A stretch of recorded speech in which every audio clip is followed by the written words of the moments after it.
नमस्कार दोस्तों, स्वागत है आपका एमआर एजुकेशन यूट्यूब चैनल में। राजस्थान नर्सिंग, पैरामेडिकल और फार्मासिस्ट भर्ती को लेकर बड़ी अपडेट है दोस्तों। आप जानते हैं कि एक दो दिन पहले राजस्थान फार्मेसी काउंसिल में जो फर्जी रजिस्ट्रेशन हुए उसको लेकर हमने वीडियो बनाया था, और इसमें जो राजस्थान फार्मेसी काउंसिल में फर्जी रजिस्ट्रेशन हुए उसका खुलासा हुआ। इसको लेकर फार्मेसी काउंसिल से सरकार ने रिपोर्ट मांगी है। पूरी जानकारी इसके अंदर देख लेते हैं दोस्तों। अगर आप चैनल पर नए तो इस चैनल को सब्सक्राइब जरूर कर दीजिए। फार्मेसी काउंसिल में फर्जी रजिस्ट्रेशन के मामले में सरकार ने मांगी रिपोर्ट।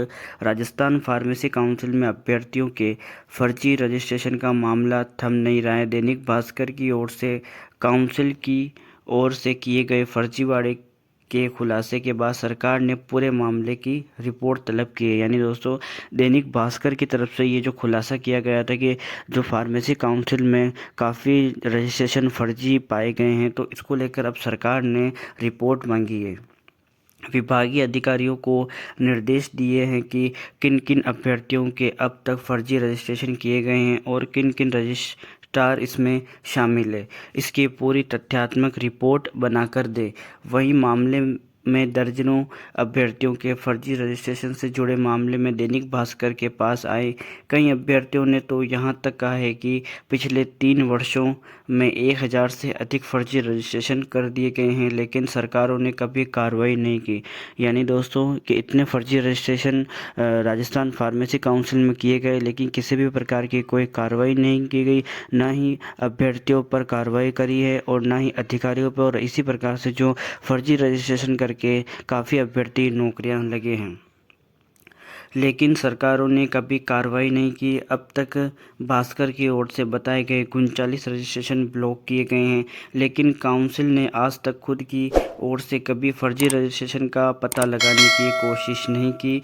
यहां तक सरकार और विभाग के उच्च अधिकारियों को भी दोषी रजिस्ट्रार और अन्य अधिकारियों पर भी कार्रवाई नहीं की गई। यानी दोस्तों, आप देख सकते हैं कि इतना बड़ा फर्जीवाड़ा अभ्यर्थियों के साथ किया जा रहा था। जो योग्य अभ्यर्थी जो इसके अंदर ट्रेनिंग लेके अपना फार्मेसी का डिप्लोमा करते हैं, तो उन अभ्यर्थियों के साथ तो बिल्कुल अन्याय हो रहा है। और साथ ही साथ जो फर्जी रजिस्ट्रेशन कराकर जो 1-2 साल का डिप्लोमा 1 महीने में कंप्लीट कर लेते हैं।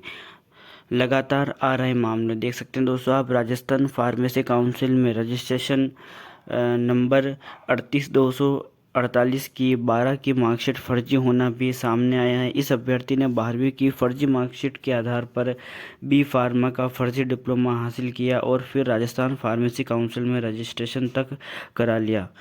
पिछली सरकार में उनका दखल होने की वजह से कार्रवाई नहीं हो सकी, लेकिन अब भाजपा सरकार ने रिपोर्ट मांगी है तो कार्रवाई की संभावना और हजारों अभ्यर्थियों की न्याय की उम्मीद जागी है। तो दोस्तों, आप देख सकते हैं कि जो ये 12वीं की फर्जी मार्कशीट भी देखने को मिली है, और इसी के बिहाफ पर जो डी फार्मेसी के अंदर इन्होंने डिप्लोमा बनाया और राजस्थान फार्मेसी काउंसिल में रजिस्ट्रेशन करा लिया। तो दोस्तों, जो राजस्थान फार्मेसी काउंसिल है, इसमें बैठे अधिकारियों के द्वारा ही ये फर्जी रजिस्ट्रेशन किए जा रहे हैं। इन पर जल्द से जल्द कार्रवाई होनी चाहिए, ताकि जो योग्य अभ्यर्थी है 1 से 2 साल वहाँ पर डिप्लोमा पूरा करके फिर डिग्री प्राप्त करते हैं, तो उनके साथ तो साथ ही अन्याय किया जा रहा है। और ये जो अभ्यर्थी हैं जो 12वीं की मार्कशीट फर्जी लेकर आते हैं और डिप्लोमा भी इसके अंदर फर्जी लेकर आते हैं, तो इन पर जो जल्द से जल्द कार्रवाई इसके अंदर होनी चाहिए। और जो ये फर्जी रजिस्ट्रेशन है इसको सरकार के द्वारा रुकवाना चाहिए। अब तो दोस्तों, दैनिक भास्कर के द्वारा जो ये खुलासा किया गया, तो इस पर सरकार ने गंभीरता से रिपोर्ट मांगी है, तो ये एक पॉजिटिव एक्शन देखने को मिलता है। तो दोस्तों, फार्मेसी काउंसिल में फर्जी रजिस्ट्रेशन को लेकर एक बड़ी खबर थी। इसी प्रकार की चिकित्सा संबंधी सारी अपडेट हम आपके लिए लेकर आते रहते हैं। सबसे पहले चैनल को सब्सक्राइब करके बेल आइकन को क्लिक जरूर कीजिए।